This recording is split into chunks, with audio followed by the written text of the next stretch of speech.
What's up, guys, and welcome to the Huddle. We come at you every week to discuss how to maintain forward progress in your flooring career. This applies to flooring, but also plenty of other careers. Today, we're going to be talking about, handling your finances and what to do with the money that you earn, and kind of just best practices for where to reinvest that money. And what we have found through my 20 some years of being in the flooring business, and a lot of mistakes I made and a lot of lessons learned. And got Daniel and Jose with me as usual, and they're going to share some of their, experience and their journey as well. We'll have time at the end here for some Q&A. So if you have any questions, type them in the chat, and we'll do our best to answer those at the end. So as usual, guys, how's the week starting for you? Busy. I think we've kind of hit a bottleneck right now, with everything's kind of the end of every month, everything just kind of going together just like that. Yeah, and summer's here, so if you're in schools, you're getting that work, trying to get that work done. Yeah.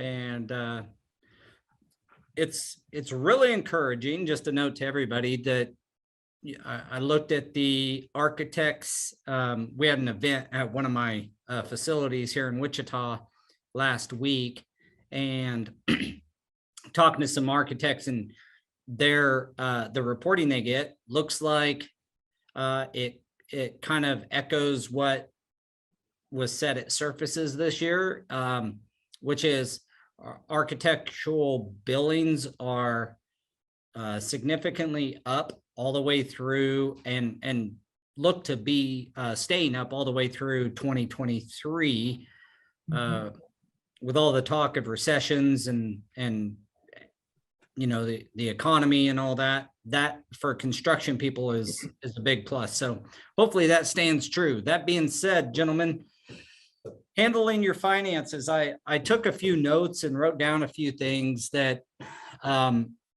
I think we were discussing before this. It may seem a little elementary sometimes, but had I been told some of this stuff when I first got started, I think it could have, well, I know for a fact it would have helped me a lot. So starting off, you start earning money and you get some cash flow going. What do you do with that money, right? Invest that money in yourself first. You can't be the leader of a company or other employees and things like that if you're not the person that can, currently, if you're not the person that can be that guy, you have to become that guy. That only happens through education, a lot of personal development. So, I won't tell you what genre or whatever, but there's, read books, take courses, learn. So I believe heavily that you have to become the person you want to be to do the things you want to do. And so, if you want to be a star, track runner, you're not going to just magically, it's not just magically going to happen. You have to put in the work, the training, the learning. And when you get real good, you start to learn these little techniques that make you faster just from, your form and things like that. So not that I'm a track expert, but that's the best analogy I could come up with off the top of my head.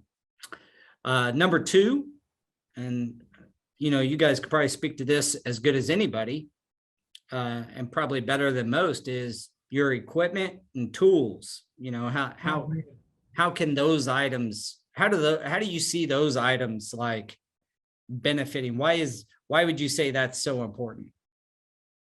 It promotes efficiency, man. Like, you don't have the right equipment, then it's going to take you twice as long, and when we started out, and we just talked about this too, is the D cup, as simple as it is, and to put it in perspective, is the very first time that I've ever seen millwork base, and I was responsible for doing it, I had zero knowledge on it. And we went out, and I'll never forget the place. It was called Marshall Manor. Went out there with a utility knife with zero clue. And right on the box, it shows a miter saw. And the gentleman on site had this nice, expensive finished carpenter miter saw, and he would not let me use it. We didn't have it, and we had to knife everything. Did it look good? Yeah, at the time it probably did for what I could do with a knife, but once we got a miter saw, it made it so much easier. And then all of a sudden this D-cut comes out, and we don't have to clean up, and I can drag it around, and you could show anybody how to use it. So, and you didn't need power. Yeah. Correct. You didn't need power, and you weren't cleaning up the mess. You weren't putting plastic up a wall where you were cutting to protect, some wallpaper that had texture to it. They're just having the right stuff and the right tools goes alongside with the right education and how to use that tool. And man, does it speed things up. Where did you see the D-cutter first? I don't even know. I think Daniel just had mentioned something about a D-cut. We probably went to like an open house and seen it, and we probably dismissed it like, oh, no way, that's no way. And then the demonstration was like, really? So Yeah, I seen it at a show. I can't remember what show it was, but I seen it at a show first. So like go to open houses and go to shows if you can make it to them, because that's where you're going to see the most innovative stuff. One of the things that I can think of is the welder. Leister came out with the 90-degree angle tip. That little thing turned out, I bought it at a show. It turned out to be absolutely wonderful. It was a great buy. I was heat welding some flash cove yesterday, and the toe kick was only about, I don't know, it was less than 4 inches off the ground, I think. So if I didn't have the little gun as well as that 90-degree tip. Yeah, getting under cabinets. Yeah. Getting under cabinets in a medical facility. Yep. Sometimes those toe kicks are in farther than normal. And I tell you what, it's come in super handy. My point is just like, keep your mind open for tools. If you can make it to some shows or open houses or get into your distributor and asking them what's new, it can save a ton of time. Right. Telling you can even take investing in the tools, like simple, back to the knee pads. Invest in a good pair of knee pads, save your knees. For a long time, I didn't wear knee pads to the point where it looked like I had 2 kneecaps, and I thought that was normal. No, and then you invest into some knee pads, and then you're like, man, my knees and my back don't have to feel as bad as they have been. Yeah, if you're early on in the career and you see someone with knee pads, just ask them. Like, even if you think you're against it, just ask them, because long term, holy smokes. Same thing with a pouch. My first 6-7 years, I didn't carry a pouch. I put it in my back pocket. Put knives in my back pocket, or lose tools here, leave them in a classroom down the hall around the corner. Do you ever cut yourself? Oh yeah, cut the bottom of my butt cheek a few times. Yeah, cut a hole in the pocket, and the carpet blade would fall through and cut my calf when I was walking.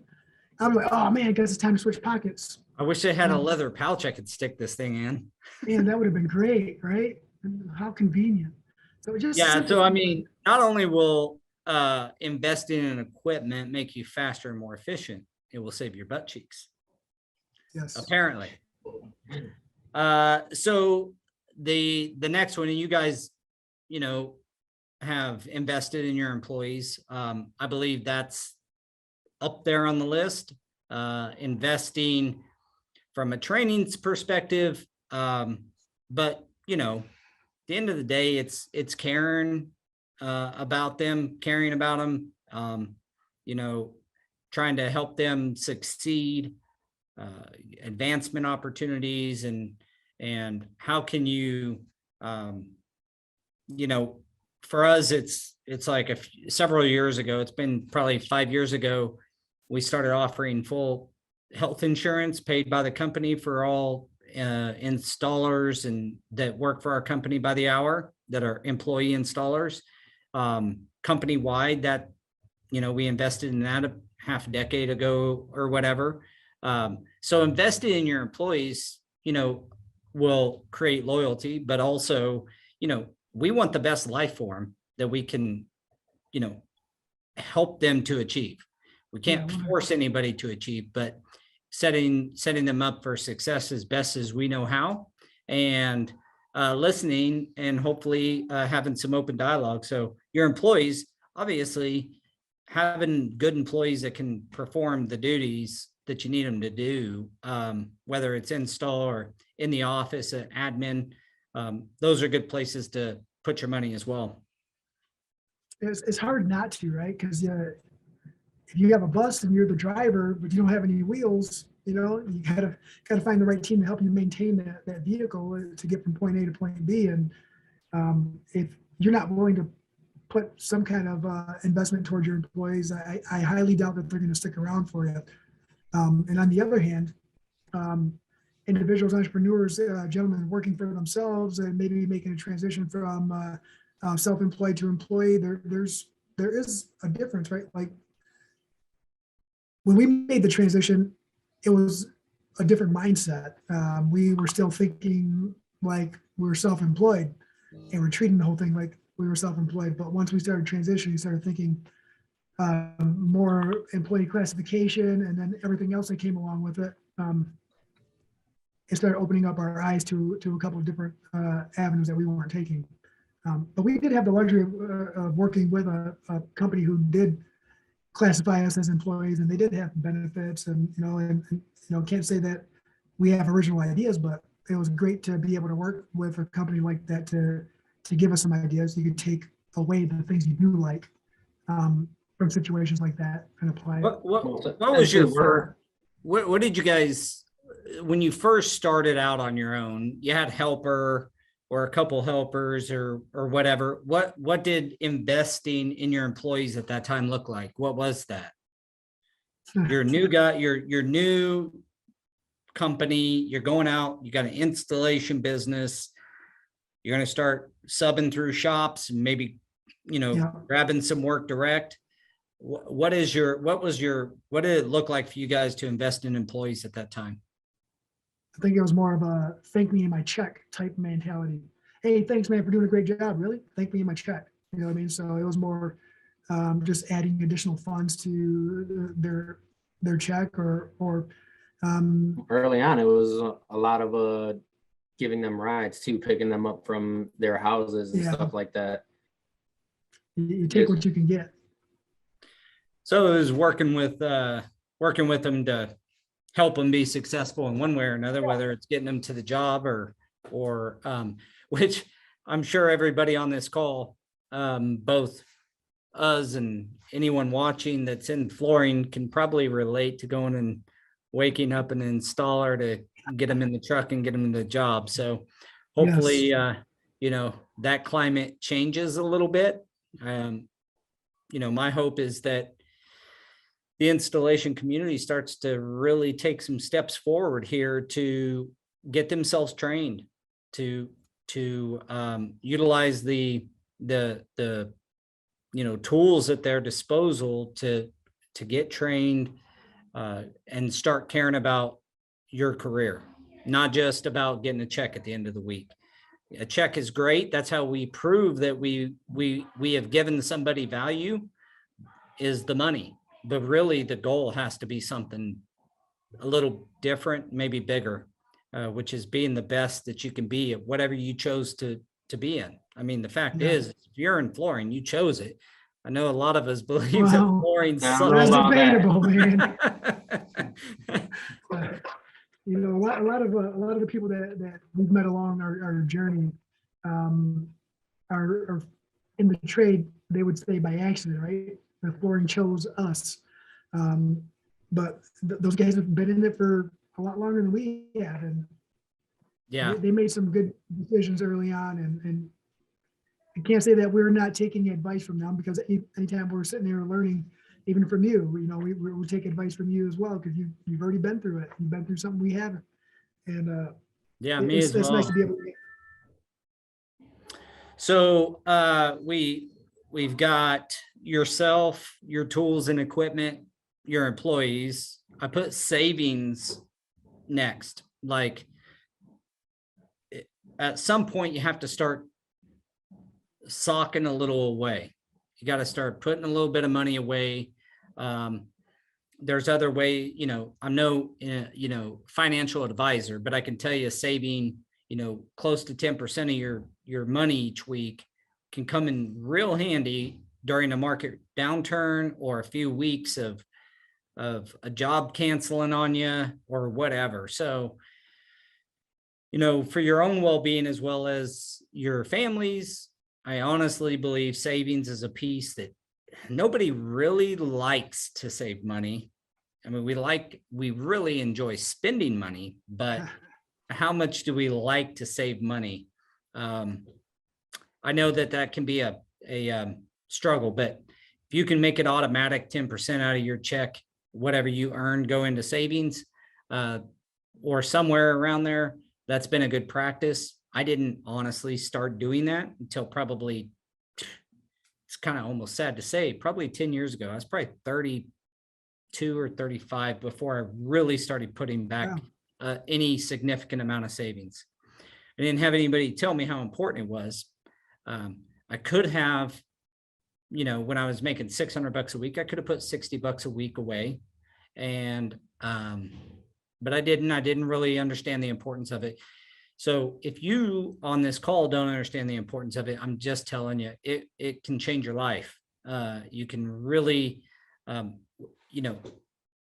if it keeps going great and things are going up and you don't have to tap into your savings, that's awesome. Now you have a little nest egg that you can invest in some manner, get with a financial advisor and start talking to them. But don't think that you can't go talk to a financial advisor. Like that's another big piece. Just go talk. They're free to talk to. Yeah, they all want to give you that information for free. And then once you're to that point, you're like, all right, I can't do it by myself. That's where they start making their money. Yeah, I'd challenge everybody on the call. Go call a financial advisor tomorrow. Just talk to them, chat with them. I know the stock market and the economy sucks right now, especially equities and bond rates aren't great either, which is an anomaly in our economy. Both are going down right now. But this is the time when you start investing that you make your money in these downturns. You invest now, it has to go back up eventually. So, yeah, so, and that kind of flows right into the next one, which is investments. In that case, I'm not talking about, financial instruments as an investment. I'm talking about investing back in your company and technology or more employees or more, we already talked about tools and equipment, but a little bit more like that specialty equipment that can make you some major money. We bought a demo machine, probably it's been 8 or 10 years ago. It's made us a ton of money. And so I know other installers that have made that investment, 40 grand or thereabouts investment into a right-on demo machine. I know guys that, they reach out to me, they're like, all I want to do is demo. I'm like, too bad. Yeah, I know. I need you to install still. But That's yeah, the real thing.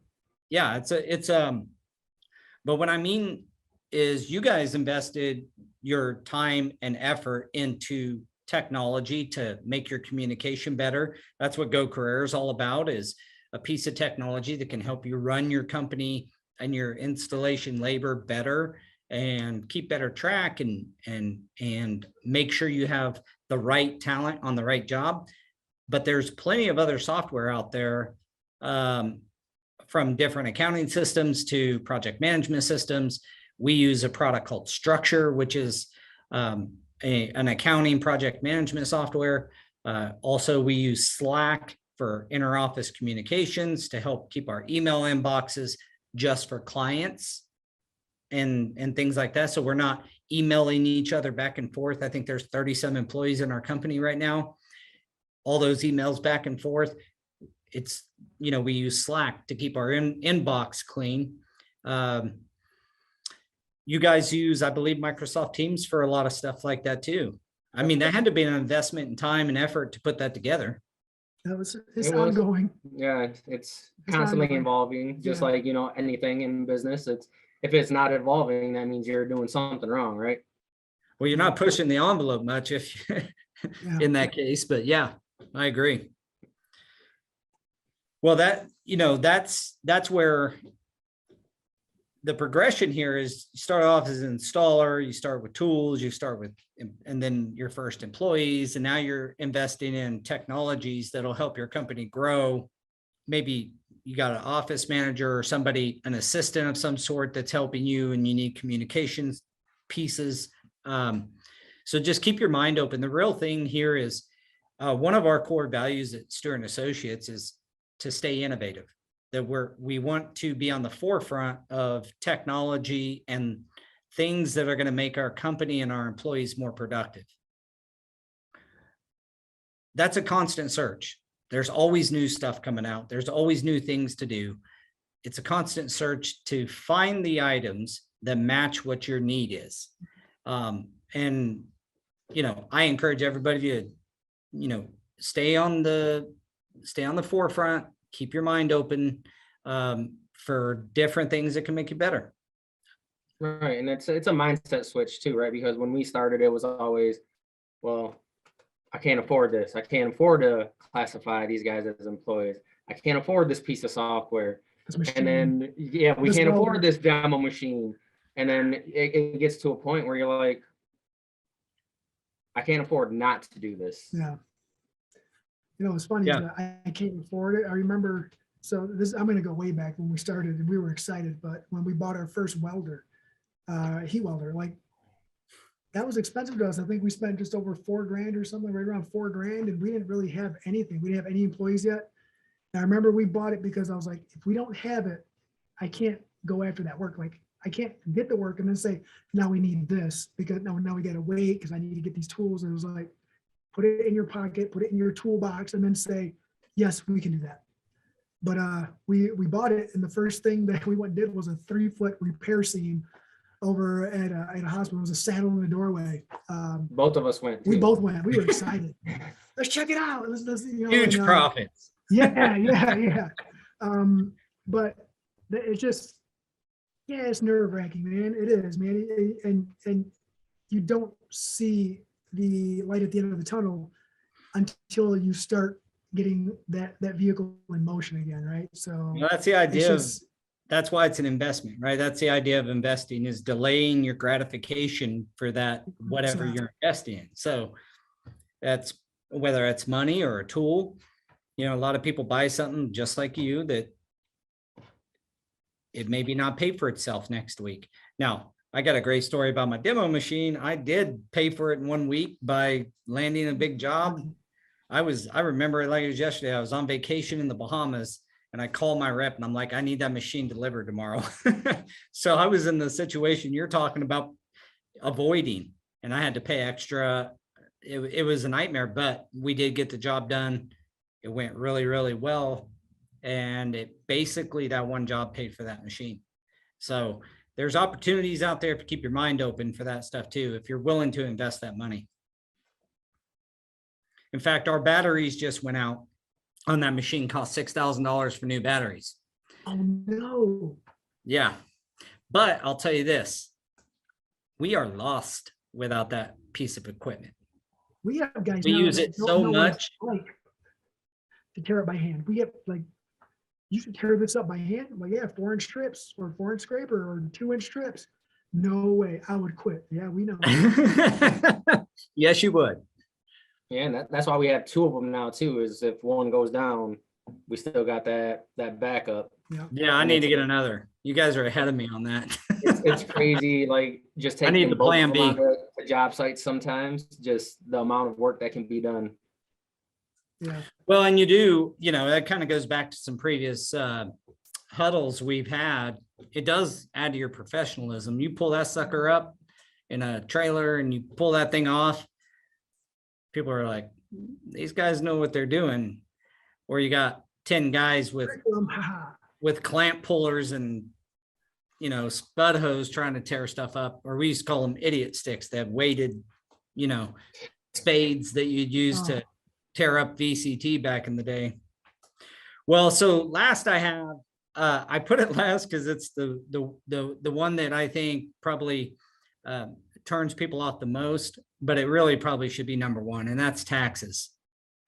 I cannot tell you how many stories I've heard of installation companies going under or coming to me for an hourly job because they didn't pay their taxes. They didn't track them. They didn't have a way to keep up with what they were earning so that they kind of had an idea on what to save back or pull back for taxes. And this is separate from your savings. You know, if you're doing well as an install company, you're going to be, I mean, get with an accountant. That's another thing. They are cheap when it comes to, let's call it a life cycle cost. Like, yeah, they're expensive by the hour, but when you need them for that hour, they're cheap.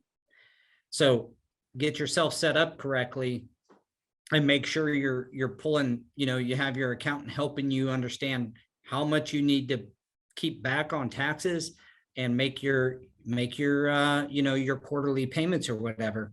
However you guys want to do that, that's up to each individual person or each individual company. But I would tell you, if you are not keeping track of that and making it a priority, I didn't early on. I got in tax trouble, bad tax trouble. I was able to pull myself out of it, but I know I've sat with you guys and talked in the past. I know you've had your problems. So this isn't something that it's almost like every installer I've ever talked to almost has either major tax problems currently or has had them in the past. I had them in the past. You had them in the past. Listen, everybody. Right. Pay your taxes. Find a way to charge more money. Take some of the techniques we talked about before about making more money, increasing your value to the industry so that then you can demand more. And by all means, you know, a good place to start is around 25%. You could be all the way up to 35. You know, I think the top tax rate's like 39. So I guess you could get all the way to that level. You have to know kind of where you're at. But if at the very least you're doing 25%,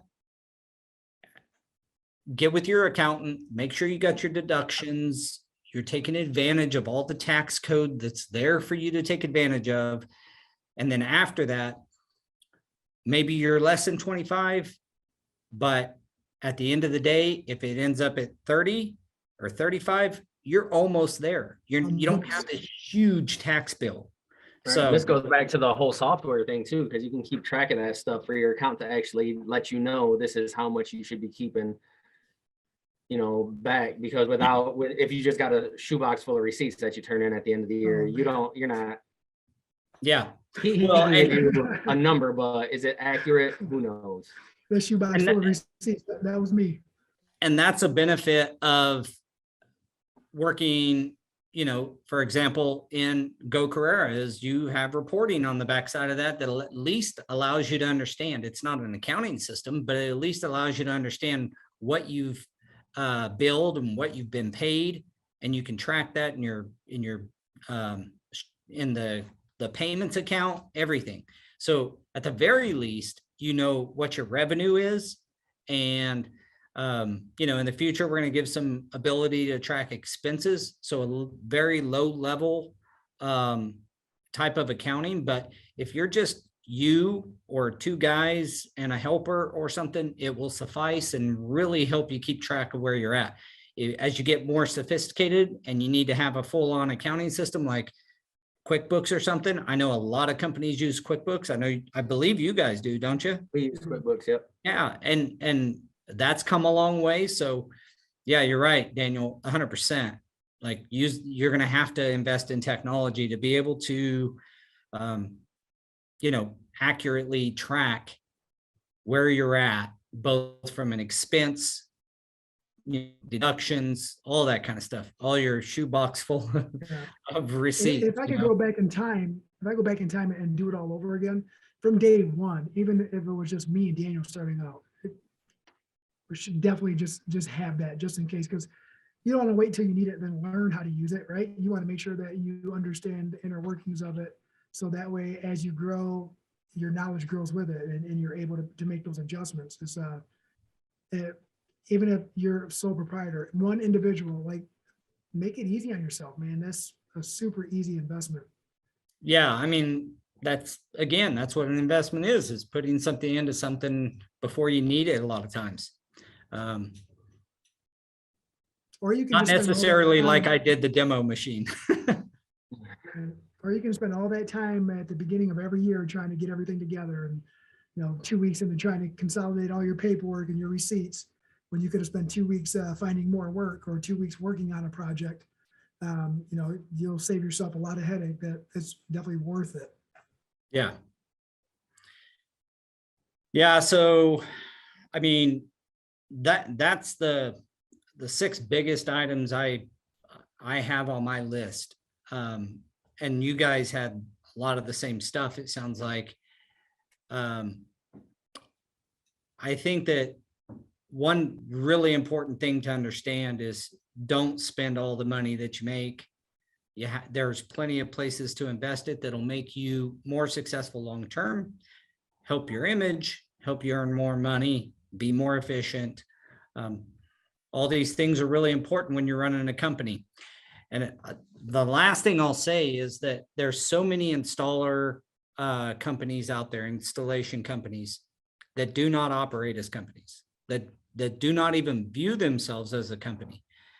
Even if you're a sole proprietor, you can be a company. You are the company at that point, but you have to operate like one. Again, that's an investment.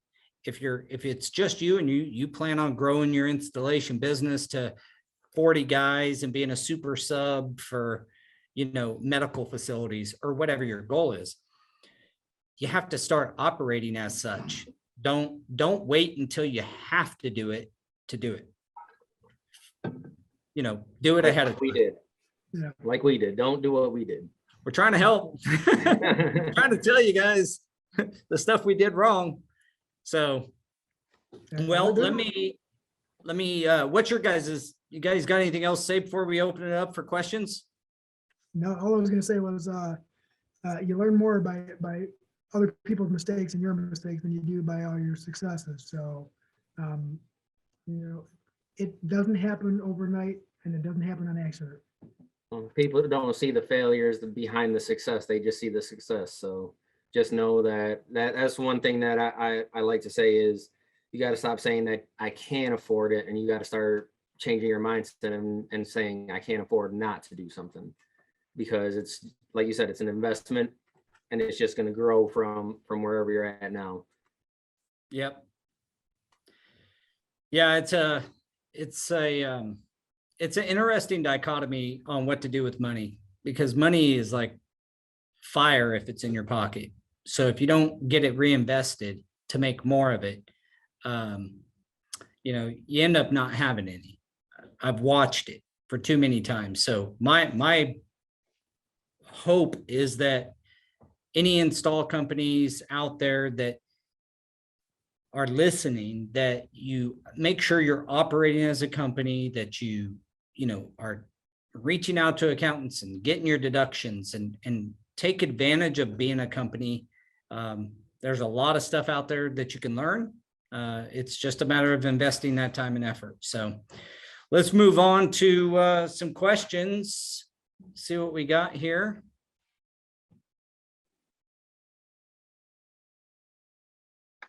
Okay, we had a question come in. How do you recover or bounce back from a year of not correctly handling your money?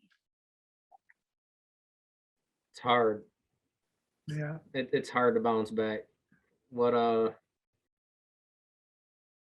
really that saving is, I think, what kind of saved us at one point, because we were at least smart about one thing, is we got to put this money away, taxes and savings, and then once you figure out, hey, we're not doing too hot, and then you got to fall back on that savings. Yeah. And then you can kind of take a look at the big picture and be like, all right, this is what wasn't working, this is what has to change, and then you have that cushion in order to be able to do that. Yeah. And if they're referring to like taxes and all that, as far as falling behind and not paying their estimated or their quarterly, not a lot of people do what I did, but I called them and said, hey, Mr. IRS, I think I owe you some money. And they're like, yeah, you're under the radar. Of course you. And so I opened up that can of worms myself, right? But Well, kudos. Sorry to interrupt you, but kudos, because yeah. that just keeps snowballing and snowball. So, They're not going to go away. Yes, I was definitely, there was a lot of years involved in there, right? So the way that I personally did it, because I didn't want it to affect anything else that we were building or my family, my future, is I made phone calls and I made payment plans with the IRS.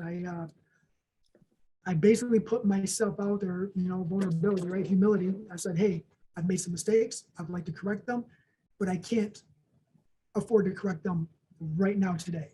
What can we do so that way I can start correcting it, right? And you might not like what they have to say, but you know, they really want you to correct it, so they are more than willing to work with you, whether you do it on your own or hire an attorney to help with some of those corrections. It's just a matter of taking that initial step, but just be ready to put yourself in a position you're going to be uncomfortable for a little bit.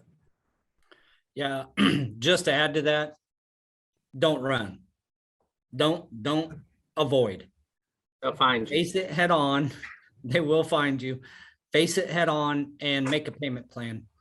You know, I went through it and I sincerely wish I would have had some guidance and not went through it, but I did.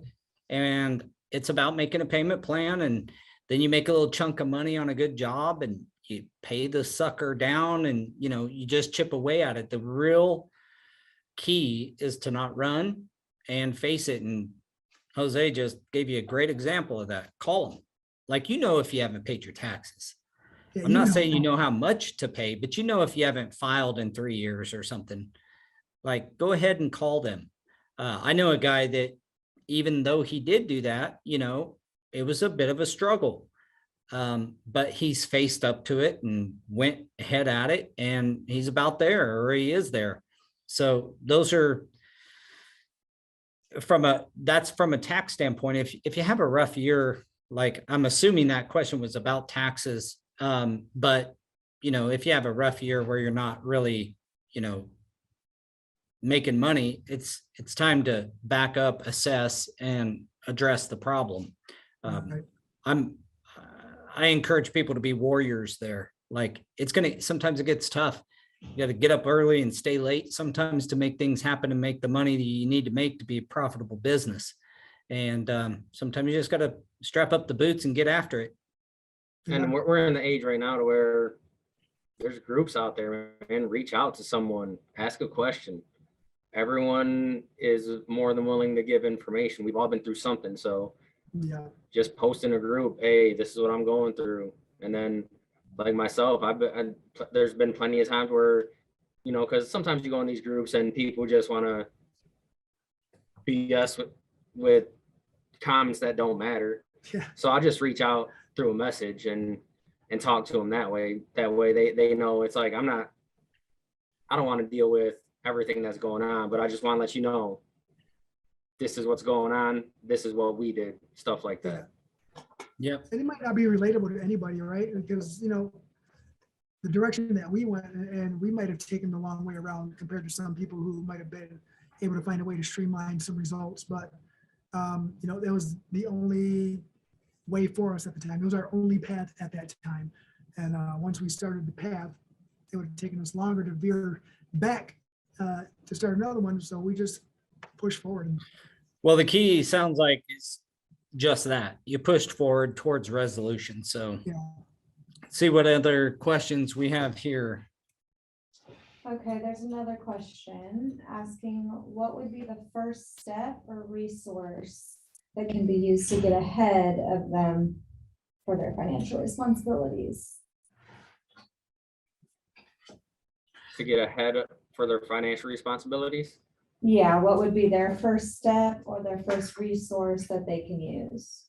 Talk to an accountant. We already kind of touched on that. It wasn't until like our accountant actually helped us to restructure the way that we were set up. So that way we essentially save a bunch of money on taxes. And that money help offset the cost of the employees that we had. So just, going to them, and like I said, he talked to us for free before we were like, all right, we're on board. Yeah. Yeah, they want you to information be is their there. You just have client. to be willing to add. And he didn't put us in the position to where he was, the deductions kind of were overbearing. It made us look like our annual income was lower, right? Because our net worth, you want to make sure that you are doing it in a fashion so you can still go qualify for a loan, your personal income versus your business income if you go that route. Is good enough to get the loans and make your net worth enough to qualify for them. And I mean, obviously credit score is involved, but that's another talk. Just understand what you're doing and what your end goal is. And then they'll lead you in that direction. And then the other thing I would say is it goes back to the software. We use QuickBooks, but there's plenty of other things out there. You can go use an Excel spreadsheet or Google Docs, but tracking what you're making and what you're spending. So you have to know what's coming in and what's going out, because if you don't, a lot of things get lost in translation. Mm-hmm. So the more information that you track, the better off you are in the long run to know when something's going wrong, or that's really it, when something's going wrong. So that way, all right, something has to change ahead of time before it starts getting too bad. And it's never too early to start that. No, and you Don't can do wait, baby steps too, right? Yeah, don't wait to do it. Like, it's never too early to start tracking what you make and what expenses you have, and then what's left over, and talking to an accountant so that you can reduce your taxable income is important. But I would say, like, probably the most elementary answer to that is what we've talked about in this call. Save 10%, put back 25%, and make your quarterly or some standard pay into on taxes, and invest in equipment and tools that are going to make you more money. I would say what we've talked about in this call is a great spot to start. Even if you don't talk to an accountant, if you track your expenses, track your income, save some money, and put back money for taxes, you're light years ahead of where I started and what I did for the first 5 or 6 years. Right, and that's where I say it's baby steps, because you just have to start getting in a rhythm of doing these things in order to keep on doing them, right? You got to make it a habit. Yeah. And then once it becomes a habit, then it's easier to go back and be like, okay, now I need to track this, or now I need to break down, these costs per job. And then we're still not to a spot yet to where we feel comfortable where we're tracking enough stuff. So it's just continuously going and being like, all right, once I get in the habit of this, I can go back and then start tracking the next thing. So that way, next year at this time, I'll know where I'm at with that. We'll just keep improving, right? Like you said, Yeah. like, do it. Don't think that you have to wait till you're going to be perfect at it to start, get better each year. Eventually you get there. We had a comment come across here that says contractors need to understand their overhead first and foremost. They need to know what it will cost to live. You have to put all this together so you can know how to charge appropriately and figure out your taxes. Yeah, for sure. I mean, overhead and cost expenses is important. Early on, you may not have much true overhead. When I started, it was just me and a helper, and I started subbing when I actually opened the company, and we got a little office. Now we got overhead, and we had to know what our expenses were. And when you get to that point, it's good to figure out what your break-even point is. How much do you need? How much revenue at your regular profit margin? How much revenue do you have to make to break even? Now you have a goal of where to break even, and then north of that is profit. We found that as we grew and got bigger and bigger and bigger, our profit timeline got farther and farther down the year. It wasn't until the last quarter of the year that we actually started to pull in the profit for the entire year. Up to that point, even though we're profitable, we're making money every month. The bottom line is from a yearly basis, you have a break-even point. And I would encourage anybody, know what your break-even point is, and then you kind of know where you need to drive north. Because at some point, if your overhead are somewhat fixed, and you increase your revenues versus that stagnant overhead, that's when you hit profit. So, any other questions?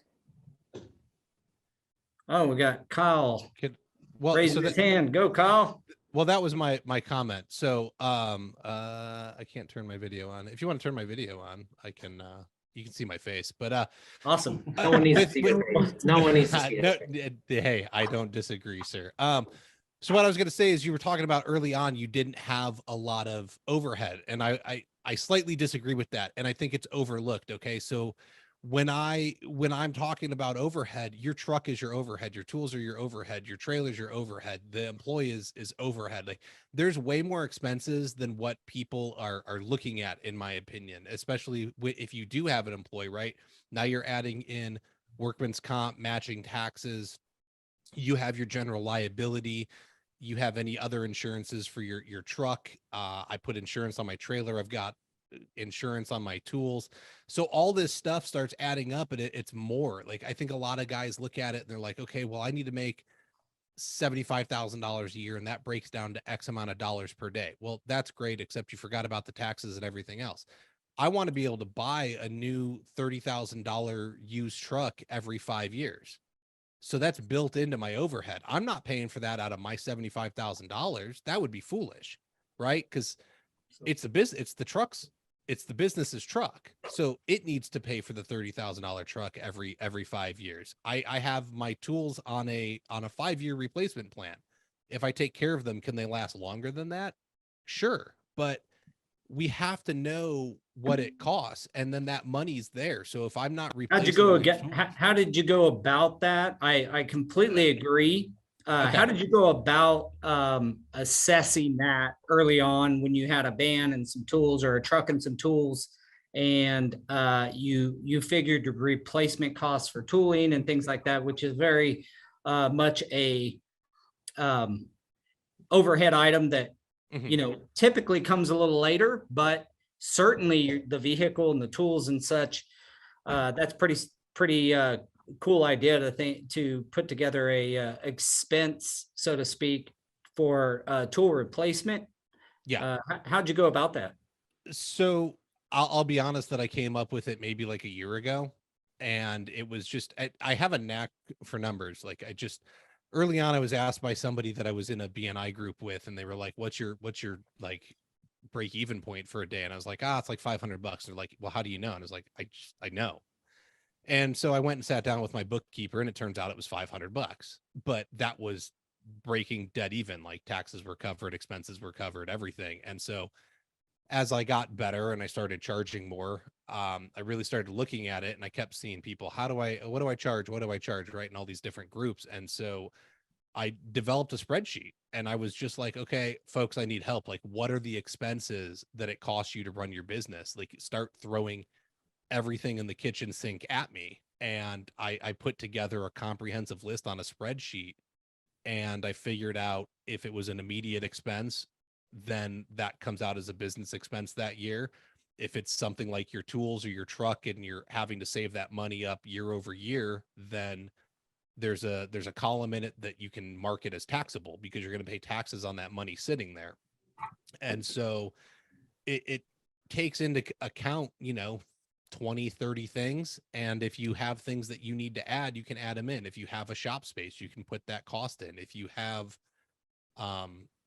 multiple trailers or something, you can sit there and customize this to it. And it was just me thinking about, what does it actually take to run a business? Because when you're talking with contractors, great artisans not always great at business, and Yeah. a lot of things go overlooked. And I really enjoy that side of it. And so I like trying to put together these tools to help further other people to be more successful. There's no reason that installers should be living paycheck to paycheck.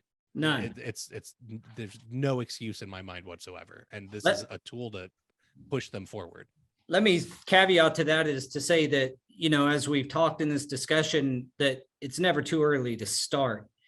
What I'm trying to encourage people, especially installers who are getting going, is they may not have a truck, 2 trailers, and all the tools. Mhm. Understanding your expenses should start the day you decide to start subcontracting or going out and doing, performing as a company. If you're doing that, it's never too early to start tracking expenses, tracking revenue, and understanding the difference. You have some years of experience to fine tune that stuff. I've got 25 years, and we have, accountants that we know exactly what we have to bill every month to break even, and anything north of that is gravy, baby. Right. And we understand those numbers, but don't think you have to get, become some big company or some big, even installation, like you have to do $1 million a year in installation to do this. You need to do it regardless of whether you're billing out 200,000 a year, or if you're billing out 10 million a year. You need to understand your expenses versus revenue. 100%. If you don't understand what you're bringing to the table, and you don't understand where the money's going, then how do you know what to bring in? You're just guessing at everything. And that's you're not doing yourself any favors in that aspect. Right. It's actually saved us track everything. to because I have a spreadsheet for employee costs, right? And it's actually saved us, because it's like, Sorry, well, guys. why do you guys have to charge this much hourly? Well, it's because this employee costs this much, and if I don't charge you this much, I'm pretty much paying you to go work for you right now. That doesn't make any sense. So it just goes back to the more you track, the more you know. Yep. No, I agree. I don't think that's done enough, right? I think doing time studies is utterly important to a contracting business, just because you get, you go and you look at a job and you're like, that's 10 minutes. That'll take an hour. That'll take 15 minutes. And then you go and do it, and it was 5 hours total. And you bid it one way, and then it took you a totally different amount of time. The numbers don't work. So Yeah, and it certainly you have gets to more track it. sophisticated when you're doing per job. Like if you're going out to a project and bidding, a home or someone, when you're working direct with, whether it's the homeowner or direct with GCs or things like that, it frankly, the sophistication that's needed at that point should go up. It's going to take, more, you have to start thinking about, if you're going to work with, GCs or something like that, to pay every 30 to 90 days, you got to start thinking about your backlog and your, cash on hand to be able to finance that work. And that gets really complicated, because you're talking about getting with banks for lines of credit and all this kind of thing. But what is important, I think, is just getting the baseline when you first start out. If you baseline this thing and you track all your expenses, you track your revenue, and you know what your break-even point is, that's a great starting point. And just like Kyle's mentioned, you can get, and Daniel and Jose, you increase your level of sophistication with this as you grow, but don't wait. Look, that's the biggest thing I've seen. I've seen guys get, 8 or 10 guys underneath them, and they're pulling $2 million, $3 million in installation only and they got way behind because they never did any of this tracking, never paying their taxes, didn't even know what it was going to cost from a tax standpoint or what their obligations were. So yeah, great stuff, Kyle. Thanks for the comments, man. I think that's valuable input. And at the end of the day, my encouragement to everybody is really to get started right when you start your business, and don't wait till, like I did, 4 or 5 years later, I'm trying to figure everything out. No, thank you. Thank you for letting me on. I appreciate it. I think you're right. The earlier you start, the better off you're going to be. And you're talking about some things that I know even Daniel and Jose have going on, and they're looking at how do we track our expenses and put, figure out cash flow for the next 30, 60, 90 days and book projects around that. And like you're right. It's never too early to start, in that you need to understand your business, that you opened a business and now you have to act like an actual business owner. You're not an installer anymore. You want to be an installer, go be somebody's employee, because that's the only time you're an installer, in my opinion. I'll hire you. Yeah. Even if you're subcontracting, you still own a business. And, Yes. and so like, sorry, you own a business. You need to act like you own one. The store handing you a work order doesn't mean that you're just an installer. That's not how this works. So Correct. it's all great advice. And that's where, quick plug for Go Carerra. The fact is when you get a work order from a Go Carerra company, there's a negotiate button there. Use it. If you need it, use it. Negotiate the work to what you think you can do the job for. Too many shops try to prescribe the cost. Our platform has the change order and negotiation features for that reason. Is you are a company if you're a sub. If you have to make more money, now who knows what shop there's several companies on the Go Carerra platform, but so who knows whether or not you're pricing yourself out or not. But the fact is, if you have a good hammer rating, a good kudos score in the system, you're going to have more power to negotiate and make the money you need to make from any shop. That being said, guys, thanks everybody for joining us today. We've ran out of time. I want to give a special thank you to Daniel and Jose for joining us again. Kyle, thanks for your input. We super appreciate it. And everybody who had questions, come back next Tuesday. We'll be, I forget, what is our, do you remember? I forget what our topic is next Tuesday, but join us at 3:00 Central Time. And we appreciate everybody. And I hope you got a little bit of value out of this. So next week it's learning and excelling. Learning and excelling. We'll further that one a little further description by next week. So, Yeah. All right, everybody. Thanks. Be on the lookout for an email for next week's huddle. Thanks for joining. See you guys.